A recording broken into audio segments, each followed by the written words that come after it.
Welcome back to Talk of the Town, everybody. We have a new guest with us now. This is Erin Backer and Ian from WAGS. Welcome to the program. Oh, thank you. I'm so glad to see you guys on here today. It's great to have you on. So let's just give a quick background to our viewers. What does WAGS stand for? WAGS stands for Wisconsin Academy for Graduate Service Dogs.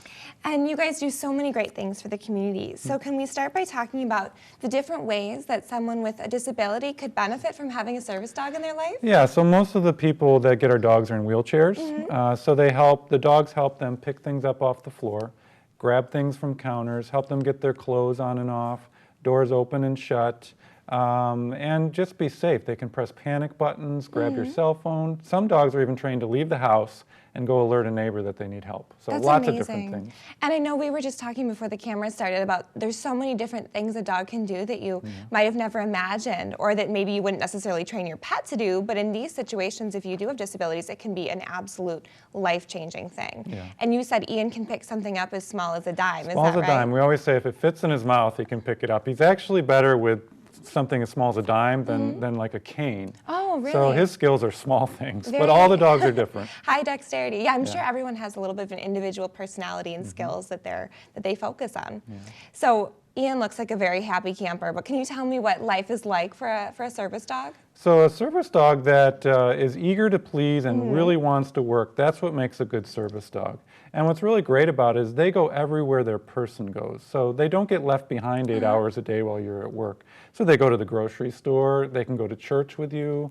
Everywhere the person goes, the dog can go too. And if the person is asking the dog to do things and helping them, if the dog has a real strong work drive, it's a great combination. And that's a great fit. And that sounds wonderful for a dog that wants to work and be part of that day-to-day life. They're going to be so happy because there's going to be so much going on in their life. They're going to be involved every step of the way. And we use Goldens, and Goldens are really eager to please. So Are they? They love doing that.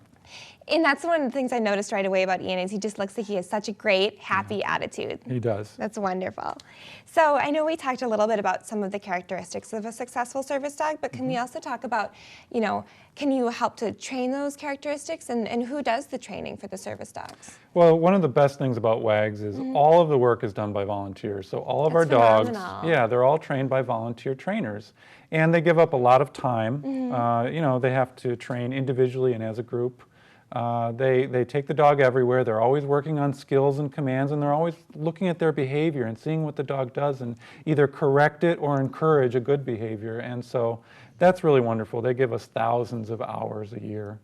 And that's so impressive that it's all volunteer-based. I can't believe that. And you said you have someone in your organization then that does all the training for the volunteers. And you actually started that way, is that right? Yeah, so I came on, I didn't have any dog training experience. So I did a lot of watching of my coworker who's the trainer and behavioralist. And then she worked with me. She would correct me and say, you're not doing that correctly. And it was okay because the more I worked with the dog, and I was working with the dog every day, the better I got. And that's the same thing with our trainers. You give them some knowledge, you work with them, but as they're working with that dog every single day, they get better and better, your confidence grows. Absolutely, and I know especially as long as they're passionate about it and they have a dog with these wonderful characteristics where they want to work, and I bet that partnership can just really flourish, even with someone that hasn't had maybe any training beforehand. And they bond with the dog. And the only downside of this is that you have to give up the dog so that someone else can have a better life. So we're always looking for people that love dogs, but you also have to want to make a huge difference in somebody's life. For someone else, Because that's the end goal, to help someone with that dog. So on that train of thought, what kind of people receive a dog from WAGS? So most of the people that get our dogs are in wheelchairs. Maybe they have multiple sclerosis or cerebral palsy. And do they come to you, or are they nominated in a way, or what's the process They come to us. We have a really good reputation in the city and around the area. That's how I heard of you in the first place. So a lot of people say, someone told me about WAGS, and I thought I would call.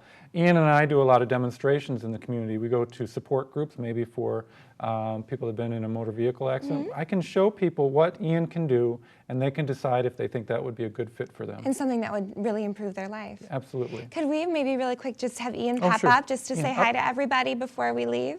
And this is Ian. And sit. What a cutie. I just wanted to make sure that he got his moment on camera as well. Thank you. Well, it was wonderful. Thank you for coming on, Erin. And Ian as well. This has been a great opportunity to learn more about WAGS. We appreciate you guys coming on the program. You bet.